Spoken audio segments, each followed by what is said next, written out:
Hi everyone, welcome back to another video from Wake&Tech.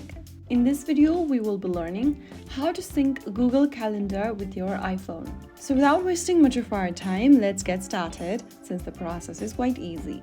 First of all, go ahead and download the Google Calendar application on your iPhone. Make sure that your device is connected to a stable internet and open up App Store. In the search bar, type in Google Calendar. From the search results, look for this Google Calendar Get Organized app from Google and tap on the install or the get or the cloud icon to download the app. Now wait for the app to be downloaded on your device, and once it is, you can launch open the application. Once the app is installed, tap on open to launch open the app. Now go ahead and allow necessary permissions and tap on sign in at the bottom of the screen. Now select your Google account and toggle on the button right next to it and click done. Allow necessary permissions such as contacts by clicking continue. Select your contacts from your device and make sure to allow notification access if you want to do that right now by clicking allow. If you don't want to allow notifications, just tap on don't allow for now. So after you do that, you have successfully synced Google Calendar with your iPhone.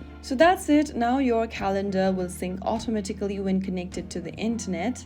For multiple Google accounts, repeat this step for each one. So there you have it. If you found the video helpful, don't forget to like, share, and subscribe to our channel. I will be back again in the next video. Thank you for watching.